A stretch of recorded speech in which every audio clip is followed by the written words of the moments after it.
Hello दोस्तों, स्वागत है आपका हमारे चैनल यूपी एग्ज़ाम क्रेज़र में।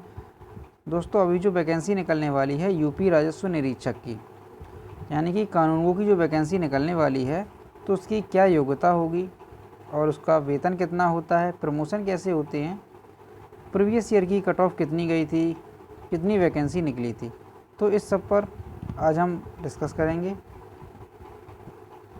दोस्तों, वीडियो शुरू करने से पहले अगर आप इस चैनल पर नए हैं तो चैनल को सब्सक्राइब कर लीजिए। चलिए वीडियो शुरू करते हैं। तो दोस्तों, उत्तर प्रदेश राजस्व निरीक्षक, इसकी 2020 में जो वैकेंसी निकलने वाली है वो 1073 वैकेंसी निकलने वाली है। अब यहाँ पर हम देखेंगे वैकेंसी डिटेल 2014 में इसकी वैकेंसी निकली थी और उसके बाद से अभी तक वैकेंसी नहीं निकली है। तो 2014 में जो वैकेंसी निकली थी वो निकली थी 617 और 2014 में कट ऑफ इसकी कितनी गई थी वो देखते हैं। तो जनरल की कट ऑफ 262 गई थी और दोस्तों ये कट ऑफ 350 में गई थी। 350 नंबर में ये कट ऑफ गई थी। जनरल की 262, ओबीसी की 262, जनरल और ओबीसी की बराबर गई थी कट ऑफ, और एससी की कट ऑफ 246 गई थी, एसटी की 210। तो इतनी ये कट ऑफ 2014 में गई थी।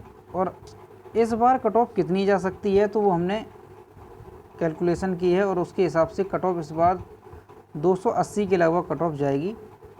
तो आप लोगों को कम से कम 300 नंबर की तैयारी करनी है। 300 नंबर लेके आपको चलना है, तो हम निश्चित रूप से एग्ज़ाम को क्रैक कर लेंगे। अब देखते हैं एग्ज़ाम पैटर्न कि इसका एग्ज़ाम पैटर्न क्या है। तो इसमें 2 पेपर होते हैं। फर्स्ट पेपर जो होता है उसमें रीजनिंग, जीके और साइंस और मैथ, इतने सब्जेक्ट आते हैं। रीजनिंग के 25 क्वेश्चन आएंगे जो कि 50 नंबर के होंगे। जीके के 50 क्वेश्चन आएंगे जो कि 100 नंबर के होंगे। और साइंस और मैथ दोनों को मिला करके 75 क्वेश्चन आएंगे जो कि 150 नंबर के होंगे। तो पेपर फर्स्ट जो है वो 150 क्वेश्चन हो जाते हैं टोटल, और टोटल 300 नंबर इसके बन जाते हैं। ये हो गया पेपर फर्स्ट। अब देखते हैं पेपर सेकेंड। तो जो पेपर सेकेंड है उसमें हिंदी आता है। हिंदी के 25 क्वेश्चन होते हैं और वो 50 नंबर के होते हैं। तो पेपर फर्स्ट और पेपर सेकंड दोनों को मिला करके 175 क्वेश्चन होते हैं और नंबर 350। लेकिन दोस्तों इस बार क्या है कि इंटरव्यू ख़त्म हो चुके हैं, तो प्रश्नों की संख्या बढ़ सकती है।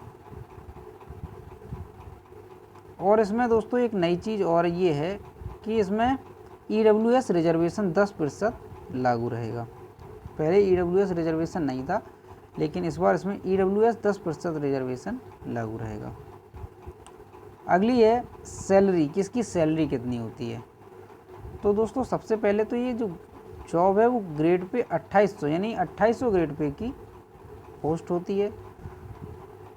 इसमें कितना कैश इन हैंड आपको मिलेगा तो वो 29,200 प्लस आपको जो भत्ते मिलते हैं अलग से, मोबाइल बिल का, एचआरए, हाउस रेंट अलाउंस और पेट्रोल भत्ता, ये आपको भत्ते इसमें एक्स्ट्रा मिलेंगे।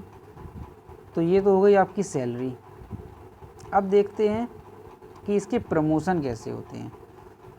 तो प्रमोशन दोस्तों सबसे पहले आप बनेंगे कानूनगो यानी राजस्व निरीक्षक पे आप बनेंगे। उसके बाद 8 से 10 साल बाद आप नायब तहसीलदार हो जाएंगे। यानी कि पहला प्रमोशन जो है वो 8 से 10 साल बाद होगा आपका नायब तहसीलदार पर।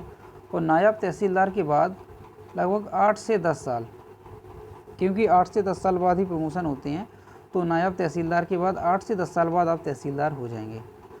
और फिर तहसीलदार के बाद जल्दी प्रमोशन होने लगते हैं, तो 6 से 8 साल के बाद आप एसडीएम पर पहुंच जाएंगे।